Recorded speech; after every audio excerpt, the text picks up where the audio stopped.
আসসালামু আলাইকুম, welcome to my channel Rohan আর্টজন। আজকে আমি আপনাদের সাথে একটা পেস্টের মাধ্যমে 3টি কাজ করে দেখাবো। চলেন আজকে ডেসিলেশন শুরু করা যাক। আমি এখানে চক পাউডার নিচ্ছি, আর আজকে আমি জেসোর পেস্টটা দিয়ে কিন্তু 3টি জিনিস বানাবো। চলেন এখন জেসোটা মেক করা যাক। এখানে আমি হার্ডওয়্যার শপ থেকে যে চক পাউডার নিয়েছি, চক পাউডার কিন্তু একদম মিহি করে দেওয়া আছে। এখানে যে স্পনটা দেখাচ্ছি সেই স্পনে 3 স্পন আমি এখানে চক পাউডার নেব। আপনারা চাইলে বাসায় কিন্তু চক কিনে সেই চকটা গুঁড়ো করে ছেঁকে নিয়ে তারপরে ব্যবহার করতে পারেন। এখন আমি এখানে যতটুকু আমার আঠা এবং অ্যাক্রিলিক সাদা রং লাগবে তা নিয়ে নিচ্ছি। এখন আমি সেই স্পনের 1 স্পন ওয়াটার এখানে দিয়ে দেব।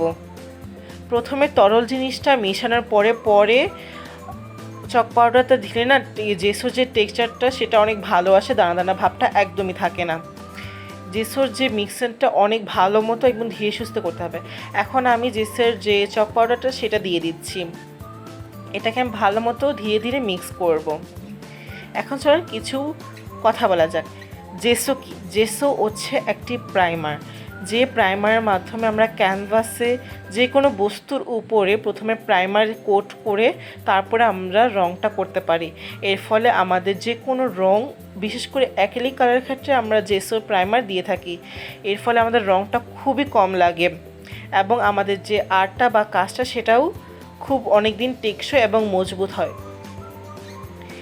এই যে আমার প্রায় এদিকে জেসোটা বানানো শেষ। আমি এখানে একটু পানি দিয়ে আর একটু মিক্স করে নিয়েছি।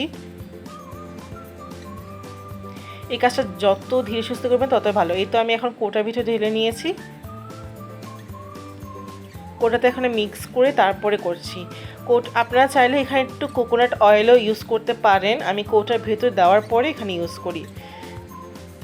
এখন এই পেস্টটার মাধ্যমে কিন্তু আমরা টেক্সচারের পেস্টটা বানাবো। আমি আর কি এখানে দেখাচ্ছি না। আর এখানে শুধু আমি অ্যাক্রিলিক কালারটা বাদ দিয়ে শুধু বেশি করে আঠা এবং চক পাউডার দিয়ে কিন্তু এই পেস্টটা বানিয়েছি।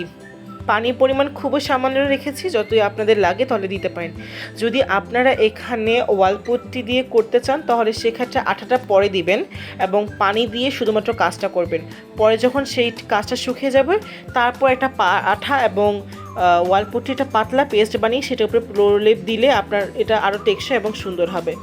এই তো আমার টেক্সচার আর্টের পেস্টটা তৈরি শেষ। এখন আমরা এখানে পলিথিন নিচ্ছি, যে এই পলিথিনের মাধ্যমে আমরা একটা কোন বানিয়ে নিব। দেখছেন ভিডিও দেখার নিয়মে আমি পলিথিনটা কেটে নিচ্ছি। এই তো এরকমভাবে আমার পলিথিনটা কাটা শেষ। এখন এই পলিথিনের যে কোনার অংশের যে সাইডের পলিথিনটা অতিরিক্ত থাকবে সেখানে কেটে নিচ্ছি। এর ফলে এটা না কাটলে কিন্তু আমাদের যে কোন দিয়ে কাজ করবো সেটা ভালো হবে না। এখন আমি আস্তে আস্তে টেক্সচারের পেস্টটা এরকম কোণের ভিতরে ঢুকিয়ে নিচ্ছি। এরকম সুন্দর সুন্দর ভিডিও পেতে এবং হেল্পফুল ভিডিও পেতে অবশ্যই আমার চ্যানেলটা সাবস্ক্রাইব করে আমার পাশে থাকবেন। এখন আমি একটা সুতার মাধ্যমে এটাকে একটু সিকিউর করে নিয়েছি। এখন আমি একটা বোর্ড নিচ্ছি।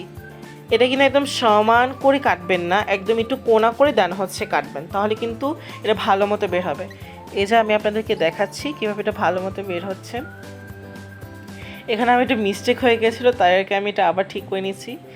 আপনাদের সুবিধার্থে আমি কাজ থেকে ধরার জন্য আমার হাতটা প্রচণ্ড পরিমাণে কাঁপছিল, তাই আর কি আমি টেক্সচারের যে কাজটা আজ অত বেশি ভালো মতো করতে পারছিলাম না, এর জন্য ক্ষমা প্রার্থী।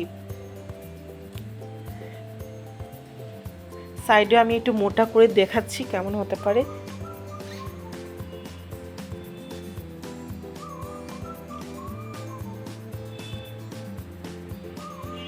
এই তো আপনারা দেখতে পাচ্ছেন মাশাআল্লাহ আমার টেক্সচার পেজটা খুবই ভালো এসেছে। এটা দিয়ে কিন্তু আপনারা ক্যানভাসে যে কোনো জিনিসের উপর কাজ করতে পারবেন। আর 3 নাম্বার যে জিনিসটা হচ্ছে সেটা কিন্তু ক্লে। এটা কিন্তু পরের আমি আরেকটা এপিসোড নিয়ে আসবো, এটা পার্ট 1। এই ভিডিওটা কেমন লাগলো অবশ্যই বলবেন। Thanks for watching.